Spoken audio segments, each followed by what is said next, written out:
In the winter of 1996, a Welsh miner named Gareth Powell walked into the night shift and never walked out.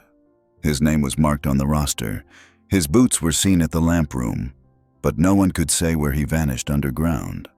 Officials called it an accident, a tragedy buried in stone. The mine reopened within days. Families were told to move on. But in the company's own files, inspectors had already warned of gas buildups and failing alarms. Those papers were hidden, locked away. 20 years later, a sealed box emerged in a county archive. Memos, altered signatures, and one metal lunch tin, battered and ordinary, stamped with Gareth's initials. It forced the story open again, revealing not only how he disappeared, but why silence had followed. Before we begin, tell us where you're watching from today. And if you want more stories like this, don't forget to subscribe. The valley was a place of habit, a place where every day followed a rhythm set by the mine. South Wales had lived under that rhythm for more than a century. By 1996, the old collieries were fewer, but the sound of machinery still defined the hills. Each morning the siren cut across the mist, and each evening headlights climbed the narrow roads as men in dust-marked overalls returned to their families. That winter was colder than most. Frost clung to slate rooftops. Smoke curled from chimneys into air that refused to move. The hills looked skeletal under pale sky, bare trees etched against a horizon of stone. At night, the pubs filled with men trading small talk, and the roads fell silent except for boots on pavement heading to the late shift. It was on one of those nights that Gareth Powell walked out of his door carrying the same brass lunch tin he had carried for years. Gareth was 38, a miner since his teens, known in the valley as reliable, steady, never one to make trouble. His wife, Elin, packed his tin with sandwiches and a flask of tea. Their 2 children were asleep when he left. She kissed him once at the door and told him not to be late. The brass tin caught the faint glow of the streetlight as he stepped away. Neighbors saw him on the road. One, Mrs. Llewellyn, recalled later that he raised his hand in greeting. Another, Dylan Reese, who worked the same shift, said Gareth joked about the cold biting worse than the dust. They walked part of the road together, past the terraced rows and down toward the gates. It was 10 p.m. when they reached the lamp room. Inside, the routine was mechanical. Miners checked helmets, collected lamps, and signed the roster. Gareth's name was written clearly at 10:03 p.m. He hung his coat on the hook, nodded to the clerk, and walked into the cage with half a dozen others. The steel doors clanged shut. The cage dropped into the shaft, echoing like a bell into darkness. At the end of that shift, the cage rose again, bringing men back to the surface. Gareth was not among them. His co-workers said they last saw him walking toward the western tunnels. Supervisors initiated a sweep, calling his name, tapping the walls with steel rods, listening for any response. They found nothing. By mid-morning, word reached the town. The manager released a short statement at the gate. "We regret to confirm a tragic accident has occurred during last night's operations. Our search continues." He gave no detail, no body, no explanation. Families pressed for answers, but the gates stayed shut. Detective Inspector Rhys Morgan was dispatched after Elin insisted her husband's disappearance was no accident. Rhys was not new to industrial investigations. He had seen collapses, gas leaks, machinery failures. But he was struck by the gaps in the story. A man could be killed underground. Yes. A man could be buried beyond recovery. Yes. But a man could not vanish entirely without leaving a trace. Rhys entered the lamp room with 2 constables. On the wall hung a line of coats, helmets, and boots. Gareth's coat was there, his boots still caked with mud from the road.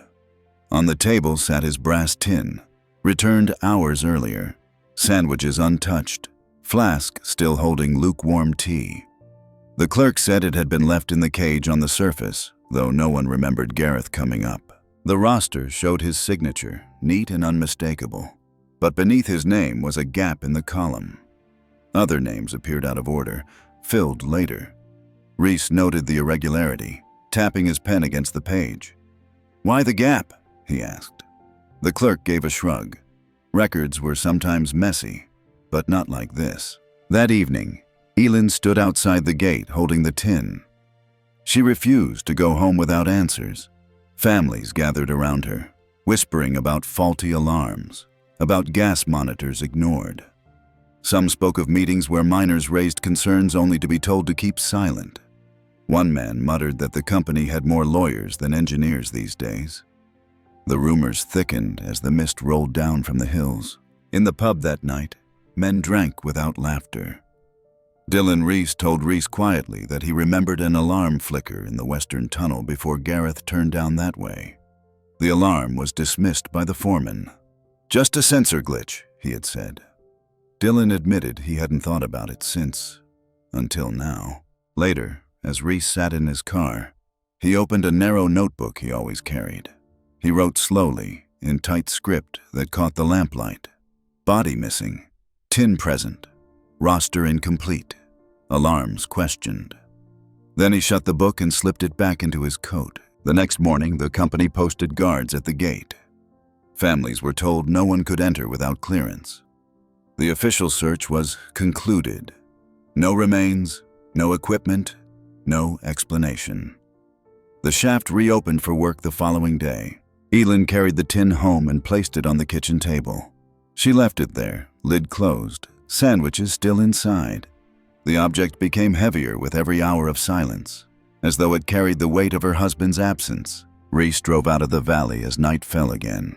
He passed the rows of houses where curtains twitched, past the roadside shrines where candles flickered. He did not turn on the radio.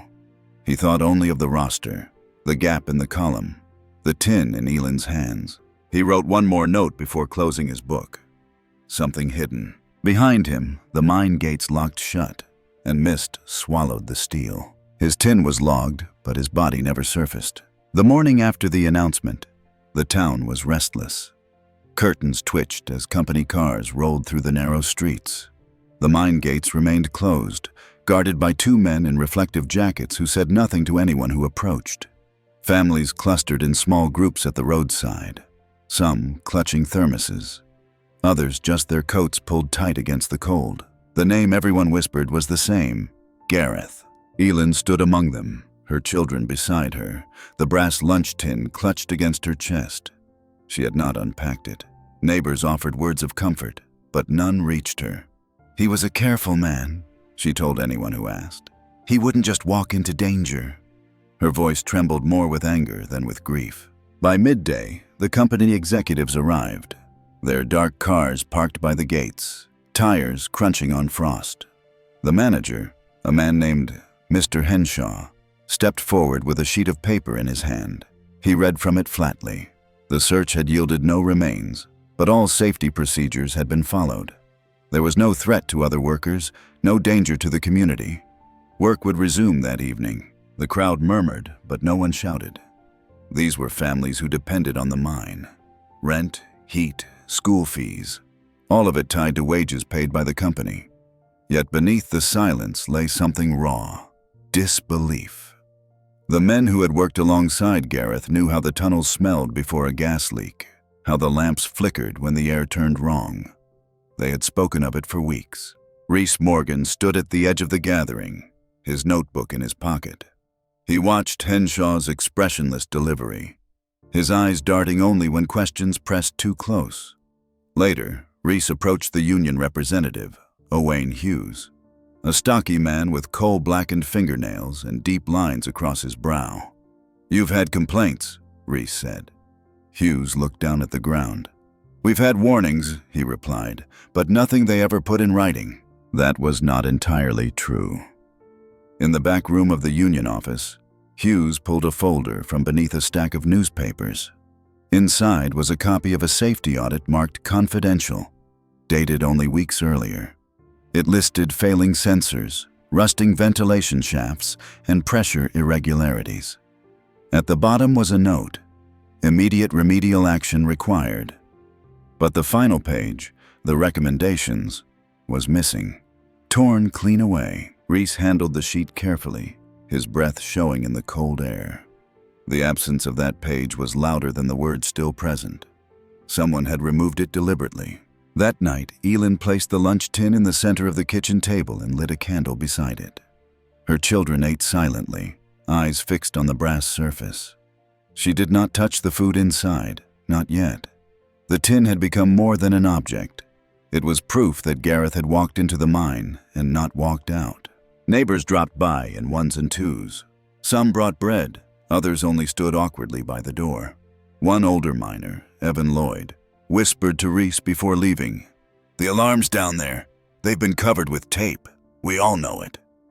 His eyes darted nervously as though the walls themselves could report his words.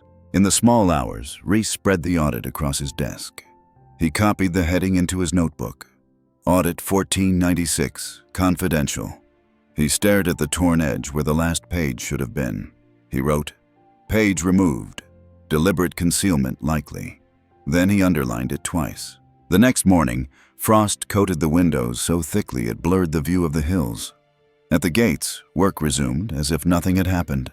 New rosters were posted, new names filled the columns. Families went home, but none believed the story was finished. Inside her house, Elin kept the tin on the table.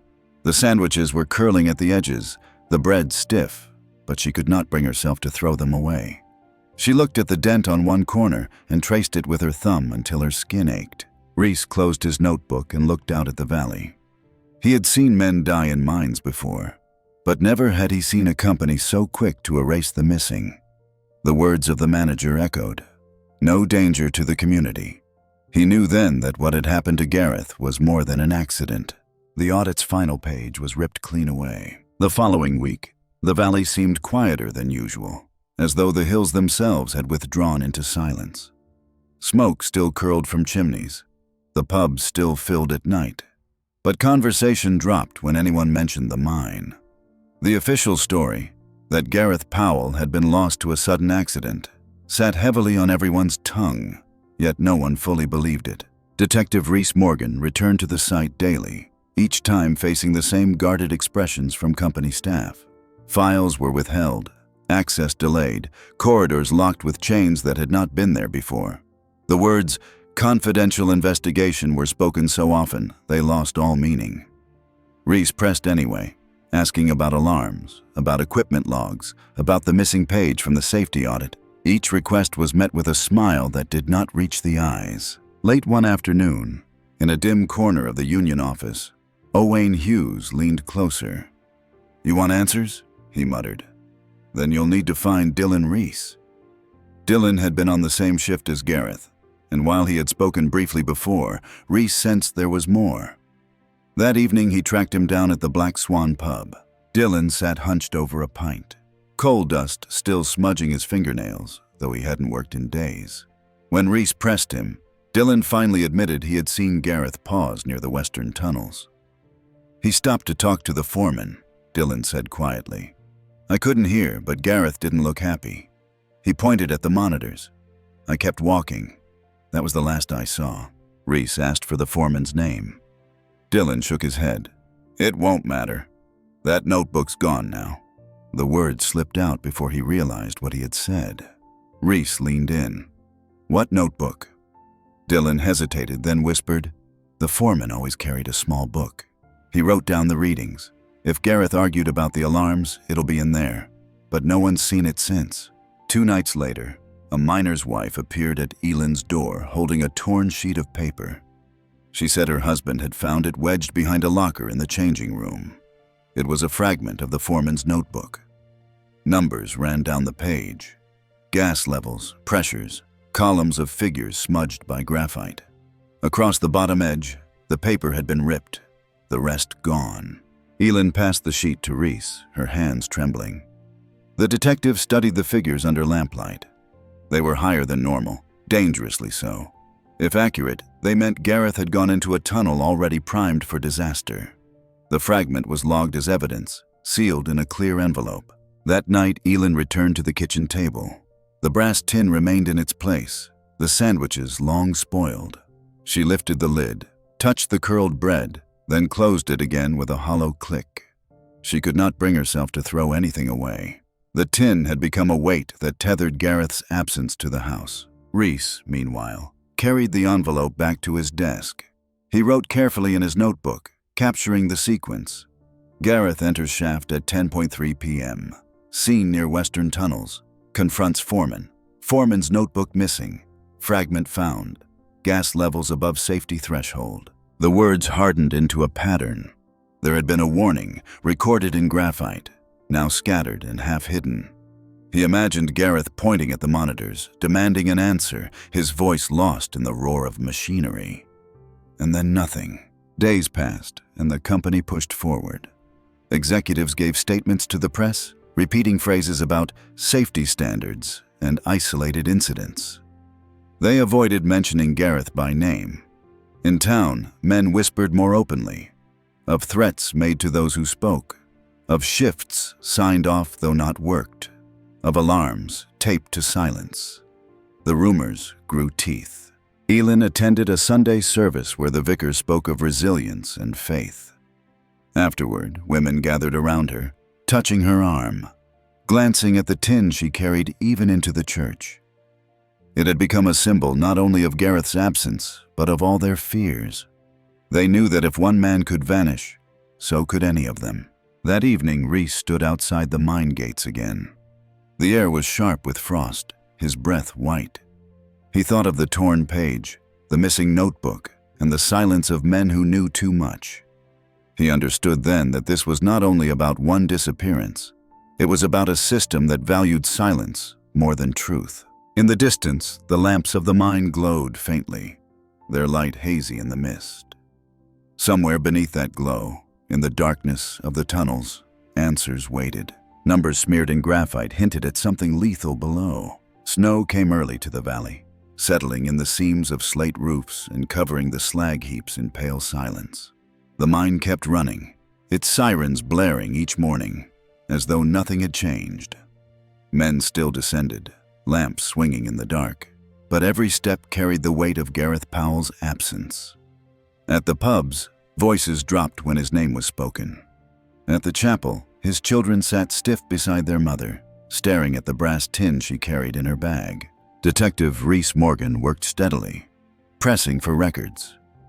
Company officials granted him access only to files that proved nothing. Maintenance schedules neatly signed, equipment checklists that gleamed with order. But Rhys noticed patterns, dates that did not align, pages inserted too cleanly, ink too fresh. He knew when a file had been touched. The county records office became his refuge. Its stone walls sweated cold. Its shelves groaned with dust. He requested access to the mine's compliance history, documents stretching back decades. A clerk led him to reels of microfilm, their spools labeled with numbers worn from years of handling. Under the magnifier's dim glow, Rhys rolled through page after page, citations for faulty ventilation, notes on collapsed supports, warnings about gas detection. Each reel ended with signatures declaring the matter resolved. Yet when he cross-checked against physical binders, whole sections were missing. On one reel, dated 3 years before Gareth's disappearance, he found a line in the margin.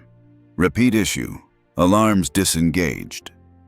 The handwriting was hurried, the ink smudged, as though the inspector had written quickly before the page was sealed. That reel's corresponding binder was nowhere in the archive. The clerk shook his head. Lost in transfer, he said. Rhys wrote in his notebook, lost or taken. Back in town, he visited Elin. She had set the brass tin on the mantel, above the cold fireplace. Snowlight from the window made the dent on its corner glint like a wound. It was his every day, she told Rhys. Never once did he leave without it. Her voice was steady, but her hands twisted in her lap. Now it feels heavier than stone. She brought out a photograph from a drawer. It showed Gareth on the hillside with his workmates, the tin resting in his lap. The image was time-stamped, 1 week before he vanished. Behind him in the frame, the mouth of the shaft loomed, its shadows reaching even in daylight. Rhys studied the photograph, tracing the lines of the tin, then the darkness of the shaft. The contrast was stark, an ordinary object against the abyss. At the pub that evening, men whispered about Rhys's presence. Some avoided his gaze, Others offered small nods of encouragement. One older miner, Evan Lloyd, spoke after 2 drinks. "You want truth? Look in the records before they vanish. We've seen it before. Warnings written, then gone the next week. The paper doesn't last long when profit's at stake." That night, Reese returned to his desk, spreading photographs, fragments, and notes across the table. He pinned the image of Gareth with his tin beside the audit sheet, the torn notebook page, and his own scribbled lines. Together, they formed a mosaic of silence. Missing pages, missing men, missing accountability. The following morning, a courier arrived at the station with an envelope marked "Anonymous." Inside was a single photocopied sheet, an older audit summary. Across its surface were columns of figures, but one line stood out. "Methane levels exceed threshold. Recommend immediate halt of operations." Beneath the recommendation was a scrawl. "Overruled. Henshaw." The signature was faint but legible. Reese leaned back, staring at the page. It was not proof yet, but it was a thread. Someone inside the system wanted him to pull it. He logged the sheet carefully, sliding it into an evidence sleeve. That evening, the snow thickened. Street lamps glowed like smudges in the fog. Elin lit candles in her kitchen and set the tin beside them, its brass reflecting wavering light. Outside, the valley slept uneasily, as though the land itself knew secrets buried in its veins. Reese sat at his desk long past midnight. He played the reel of microfilm again, the inspector's rushed handwriting flickering on the screen. He compared it with the anonymous photocopy. Both spoke of alarms ignored, warnings buried. Both carried the same smell of fear. He wrote one line in his notebook before closing it. The shaft behind him was always darker than it seemed.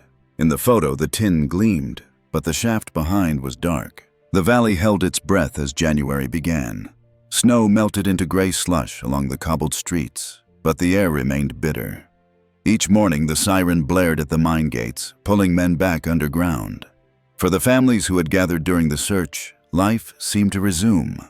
Yet, an unease lingered in every glance, every pause in conversation. Gareth Powell's absence was not forgotten. It was buried, the way coal dust clung to lungs, unseen but heavy. Detective Reese Morgan's investigation pressed deeper. He had submitted formal requests for internal documents, but the company responded with rehearsed politeness and little else. Still, someone inside was leaking. The anonymous photocopy had proven that. He suspected there was more, someone ready to speak, but afraid of the cost. It was Owen Hughes, the union representative, who made the next move. He met Reese in the dim back room of the miners' welfare hall, where the smell of stale smoke lingered. Owen's face was drawn, his jaw tight. He slid an envelope across the table, its corners darkened with grease. "I shouldn't have this," he muttered. "If they find out, it's my job. Maybe worse." Inside were 3 typed memos, each bearing the company letterhead. The language was clinical, but the meaning unmistakable. One memo described abnormal methane readings in the western tunnels. Another noted that monitoring devices were disabled pending maintenance. The third, dated the very night Gareth vanished, stated, "Uncontrolled methane release in Lower West Drift. Recommend immediate suspension of activity." Across the bottom, a line of black ink had been dragged over several sentences, leaving only faint shadows of words beneath. Reese turned the paper slowly, his fingertips leaving no mark. "Where did these come from?" he asked. Owen shook his head. "Don't ask. Just know others are watching. Careful where you walk." His voice dropped further. "This valley's seen men buried for less." When Reese looked up, Owen was already gone, leaving the chair rocking behind him. That night, Elin sat alone at her kitchen table. The tin was still there, unchanged. She had not thrown away the spoiled sandwiches, though the bread had hardened, curling at the edges. She touched the lid and whispered, "They think I'll forget you." Her children slept in the next room, but she remained by the candle, the brass catching the flame in fleeting glints. The next morning, word spread that Owen had not come home. His car was found abandoned by the quarry road, door ajar, keys in the ignition. No note, no explanation. Some said he had fled under pressure. Others whispered darker things. Reese drove to the scene, frost crunching under his boots. The car sat alone, its windows iced, the driver's seat damp as though left in a hurry. On the passenger seat lay a union leaflet with Gareth's name scrawled on the margin. Reese logged the discovery carefully. He did not say the word abduction, though it pulsed through his mind. He thought instead of the envelope, of the blacked-out sentences, of the way Owain's hand had trembled. Back at his desk, Reese slid the memos into a folder marked temporary evidence. He studied the streaks of ink where words had been erased. Holding the paper to the light, he could almost trace letters beneath. Not enough to form sentences, but enough to know the message had been buried deliberately. Elin heard of Owain's disappearance that evening. She came to Reese in the station, the tin clutched in both hands. "They're taking anyone who speaks," she said. Her voice cracked, but her eyes were steady. "You can't let this stop here." Reese promised her he wouldn't. Snow began to fall again outside, soft and unrelenting, covering the roads in white silence. Reese looked through the station window, watching it gather on the sill. Somewhere beyond that quiet lay men willing to tear pages from files, black out lines, and erase people who stood in their way. On his desk, the envelope cast a faint stain, a shadow in the shape of a circle. When he brushed his hand across it, he realized it matched the lid of Gareth's tin. He stared at it until the office light flickered. The valley, once so familiar, now felt like a place where truth itself could vanish. Owain's car was found abandoned near the quarry road. By February, the valley carried an edge of dread. The snow had cleared, but the air stayed sharp, and every morning the siren dragged men back into the dark as if nothing had happened. Posters for union meetings curled on lampposts, the ink running from sleet. Gareth Powell's name had faded from the newspapers, but in the homes along the terraced rows, it was still spoken in whispers, often with the word cover-up close behind. Detective Reese Morgan kept the pressure. He filed requests with the county court for the company's internal logs, but delays piled up, replies stalled, and documents arrived redacted into near blankness. He turned instead to the rosters, the simple sheets that marked every name, every hour. It was there he found another crack. Gareth's last entry had already shown a gap beneath it, but now Reese studied other days.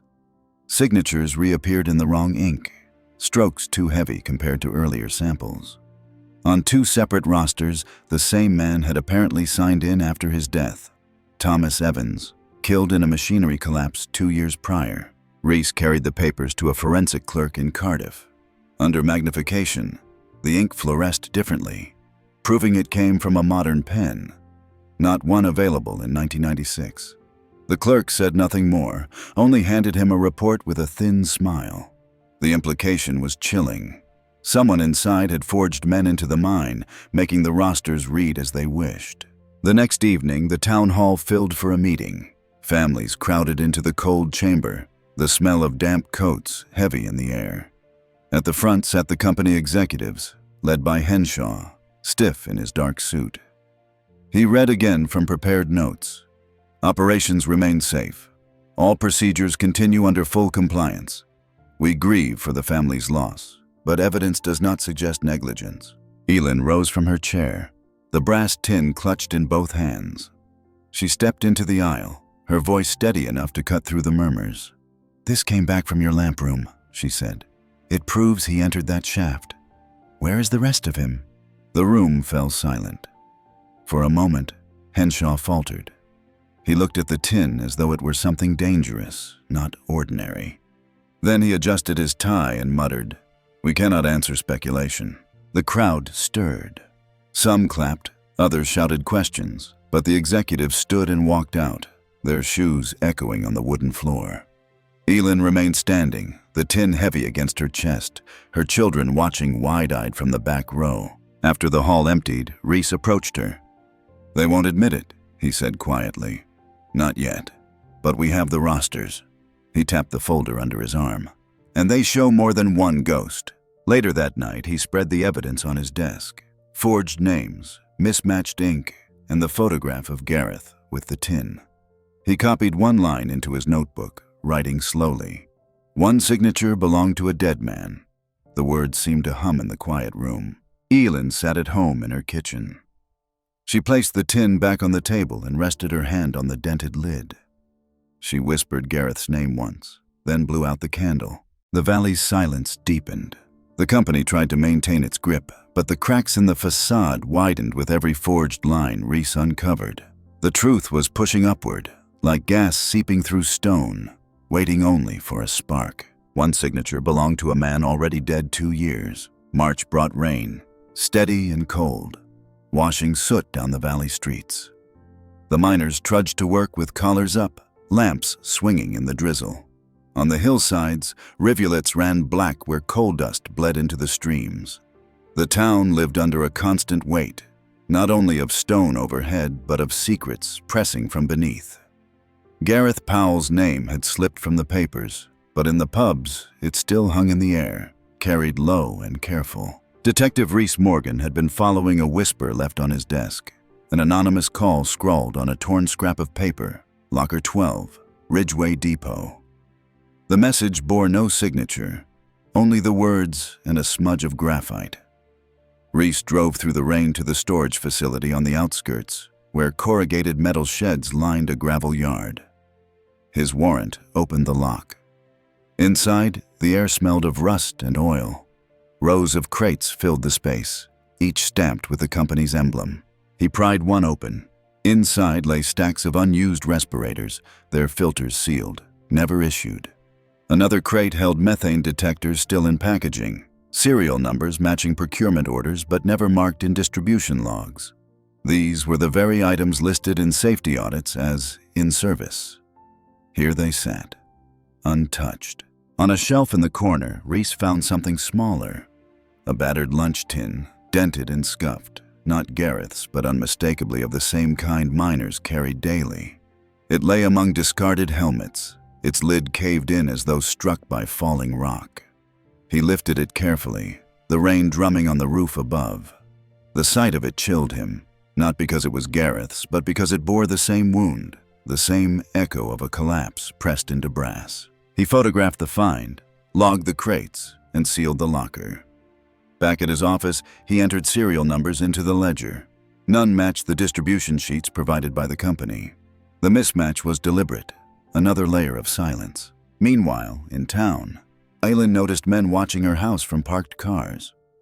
She drew the curtains tighter, but she kept the brass tin on the table, a small act of defiance. Her children asked when their father would return. She had no answer. At night, she dreamed of the tin falling down endless tunnels, dented again and again, ringing like a bell. Reese returned to the storage yard days later, but Locker 12 had been emptied. The crates were gone, the shelves bare. Only the damp outline of boxes remained on the concrete floor. He cursed under his breath, then noticed a faint smear of grease on the wall, shaped like the hinge of a tin lid. He took a photograph, adding it to his file. At the pub that night, Dylan Reese leaned close over his pint. "You shouldn't have gone there," he warned. "They know every step you take. Locker 12 was a message, not evidence. They want you chasing shadows." Reese replied evenly. "Shadows still prove there's light somewhere." Back home, he spread the photographs across his desk. Respirators sealed in plastic, detectors never touched, a dented tin lying among helmets. Each image told the same story. Safety had been locked away, hidden from the men who needed it. Gareth had walked into a tunnel stripped of its protections. Rain tapped on the window as Reese wrote a single line in his notebook. Even discarded metal remembers the weight of stone. The dent looked like a cave-in pressed into metal. By early spring, the valley carried the smell of damp earth and coal dust. Rain slipped constantly through the air, blurring the outlines of the hills. The mine roared on, its sirens as steady as clock bells, but beneath the surface of daily life, tension grew louder. The disappearance of Gareth Powell was no longer just a private wound. It had become a quiet rebellion against silence. Detective Reese Morgan now found himself shadowed. Each time he left the station, a dark sedan idled a block away. At the cafe, men he didn't know lingered too long over empty cups. Even in the chapel on Sunday, he felt eyes on him. Pressure was building, not only underground, but above it. Still, he pressed forward. A retired inspector, Malcolm Price, agreed to meet him in a churchyard. Malcolm was an old man, shoulders bent from years in tunnels, his face seamed with coal scars. He lit a cigarette with trembling fingers and exhaled slowly. "You want the truth?" he said. "Look at the air quality reports. They kept them from you, didn't they?" Reese nodded. Malcolm dropped his cigarette and crushed it under his boot. "That's because I wrote them. Methane was high for months. They told me to keep quiet. I signed off once, then I left. I couldn't keep bearing the same warning." Later that night, Reese obtained samples from the western shaft, working with a sympathetic technician. Dust was scraped from the stone, logged, and tested. The results came back sharp. Methane concentration far above safe thresholds. The technician showed him the chart, the jagged lines like a heartbeat gone wrong. Reese felt the cold settle deeper in his chest.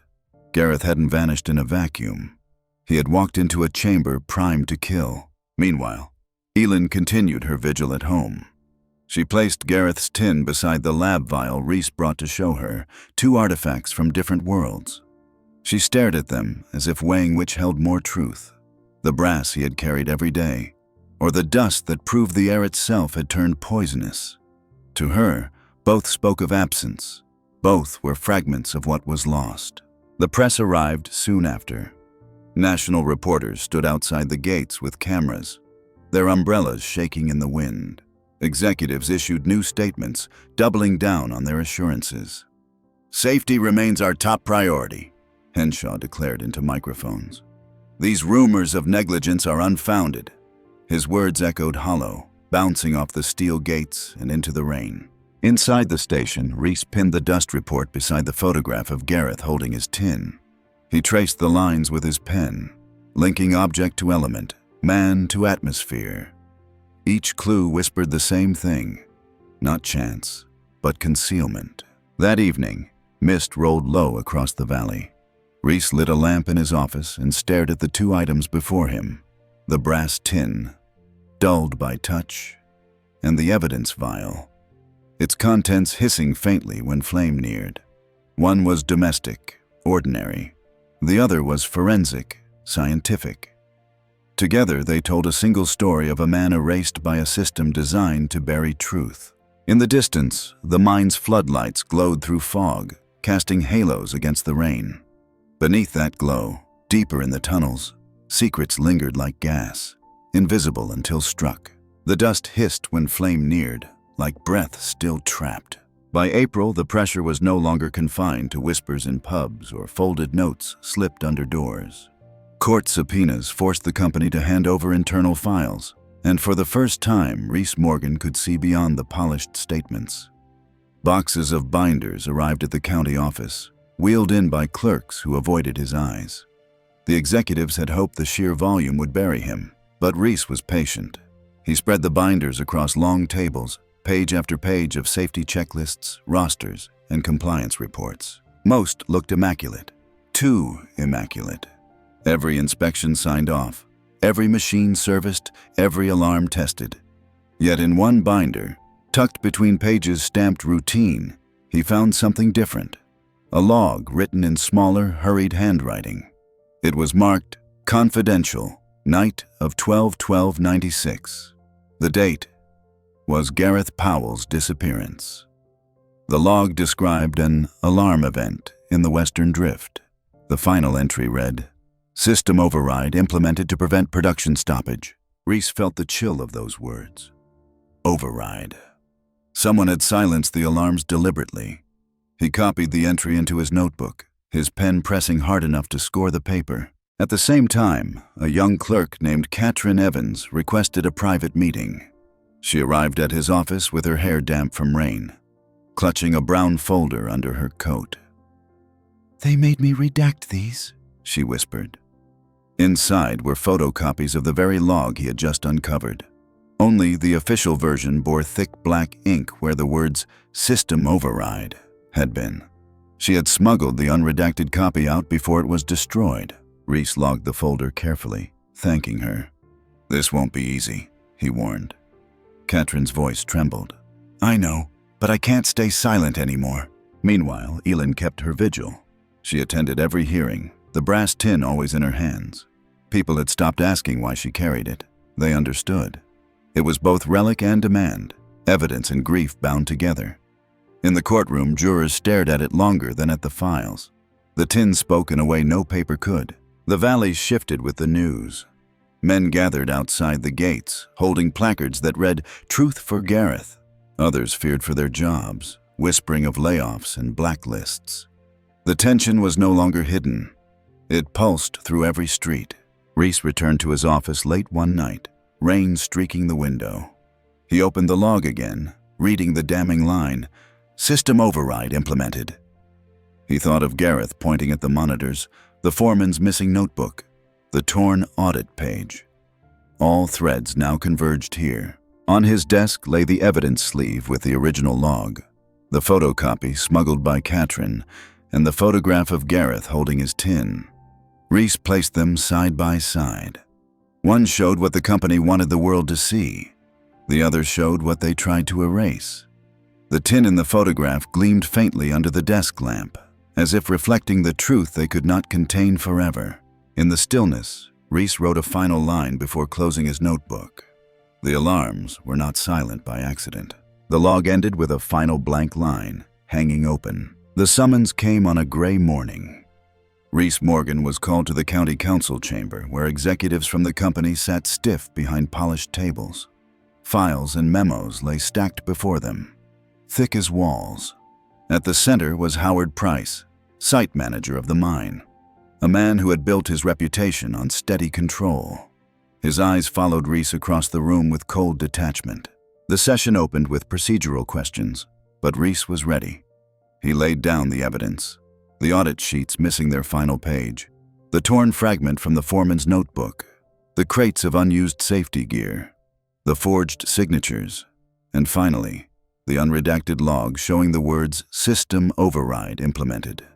Each piece stacked like stone, forming a structure no statement could topple. Howard Price remained composed, hands folded. But when Reese placed the tape recorder on the table, the silence shifted. The device clicked on, and Price's own voice filled the room. Weeks earlier, under quiet questioning, he had spoken words now preserved on magnetic tape. "We shut the alarms down. Production targets mattered more. I told them we could lose a man. They told me to keep the shift running." Gasps rippled through the chamber. Price's face drained of color, his jaw tightening. The executives shifted uneasily, but no one spoke. Reese let the tape run until the end, where the click of the recorder seemed louder than any testimony. Back at his office, Reese replayed the tape alone. The voice was calm, almost resigned. It was the sound of a man trapped between obedience and guilt. Price had not spoken to save himself. He had spoken because the weight of silence had become unbearable. That night, Reese returned to the valley. Elin was waiting at her kitchen table, the brass tin before her, candlelight flickering across its dented lid. He set the recorder beside it. "He admitted it," Reese said. "They silenced the alarms. They knew." Elin's hands trembled, but she did not weep. She only touched the tin, as if to ground herself against the surge of truth. In his notebook, Reese wrote slowly. Price confessed. Alarms overridden, targets prioritized, life expendable. The words sat heavy, final. He closed the cover and left it on his desk. Outside, rain lashed against the windows, harder than before. The valley seemed to echo with the sound of the tape, its truth impossible to contain. For the first time, the silence of the mine was broken, not by collapse, not by accident, but by admission. The tape clicked off, leaving the room hollow with silence. The trial opened in early summer. The courthouse steps crowded with reporters and townsfolk alike. Camera flashes cut through the drizzle, their glare bouncing off wet stone. For the valley, this was no longer just about Gareth Powell. It was about every man who had descended into the dark, knowing the alarms could be muted. Every family who had trusted the company's words more than the evidence in front of their eyes. Inside the courtroom, the air was tense. the benches filled. At the prosecution's table, files were stacked in ordered rows, audit sheets, falsified rosters, procurement records, the smuggled log.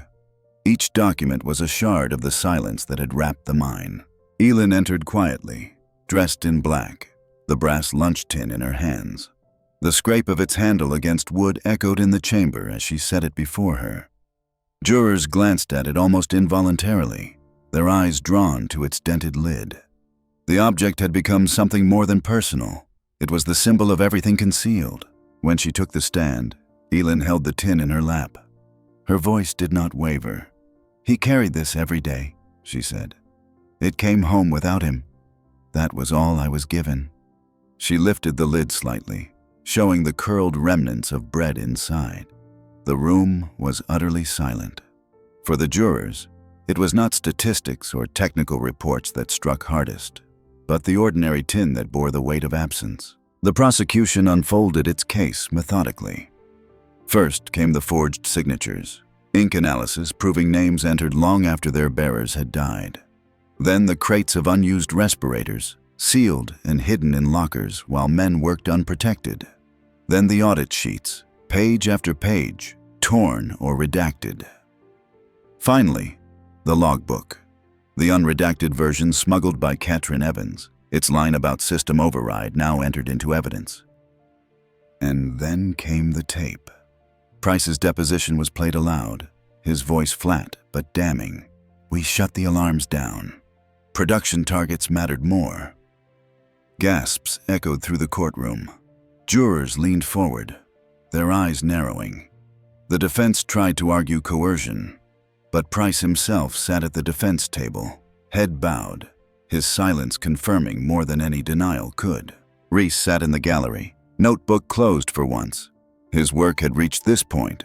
The rest belonged to the court. Yet he could not look away from Elin and the tin in her lap. He knew evidence could be forged, testimony twisted, but symbols spoke differently. They lived in memory, in sight, in silence. Days stretched into weeks. Witnesses testified to faulty alarms, to warnings buried. Experts confirmed the methane levels. Each revelation chipped away at the facade until only one truth remained.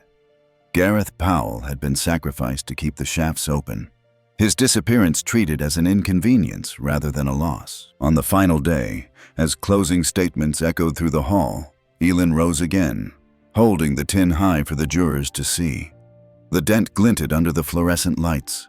She said nothing. She did not need to. When the jury retired, they carried not only files and transcripts, but the image of the tin pressed into their minds. They returned faster than anyone expected. 12 jurors stared at the tin longer than the memos. The verdict was delivered on a heavy afternoon, the sky low and bruised above the courthouse. Crowds gathered along the steps, umbrellas tilted against drizzle, waiting for news that felt larger than one man's fate. Inside, the jury filed back into their box, eyes lowered until the foreman stood. The silence stretched like wire. "Guilty," he said, his voice steady. "Guilty on charges of negligence, falsification of safety records, and deliberate suppression of hazard warnings. Guilty for the system that turned alarms into silence, warnings into waste paper, and men into expendable entries on a ledger." The executives sat rigid, their suits dark against the wood paneling. One clenched his jaw, another dropped his gaze to the floor. Howard Price barely moved, the confession on tape already sealing his part in the story. Sentences were read, years, not months. For once, paper carried weight equal to stone. Elin sat at the front, the brass tin resting on her lap. She did not cry when the words were spoken. She only held the tin tighter, as if shielding it from the echoes of the chamber. When the gavel fell, she rose quietly and walked out, past the reporters, past the umbrellas, past the flashing cameras. That evening, she returned to the hillside above the shaft. The mine lay silent, its floodlights pale against the rain. At the memorial stone erected for the fallen, she placed the tin down gently, the dented lid facing the ground. She stood in the drizzle for a long time before walking away, her hands finally empty. Reese Morgan filed his final report that week. He listed every artifact entered into evidence: the torn audit, the forged rosters, the blacked-out memos, the smuggled log, the deposition tape. Item 47 on the list was the brass lunch tin. In the sterile language of the exhibit ledger, it was recorded simply as tin, dented, contents perishable. But to Reese, it carried more weight than all the rest combined. It was the story distilled into metal, ordinary, enduring, impossible to silence. The valley adjusted slowly. Men returned to work, now with respirators distributed, alarms tested under government order. The pubs grew louder again, though never quite as careless. On Sundays, the chapel pews filled. Candles lit for those lost not to accident, but to neglect. Gareth Powell's name remained among them, spoken in hymns, carried in silence. Reese visited the memorial once more. Rain streaked down the stone, dripping onto the tin where it rested.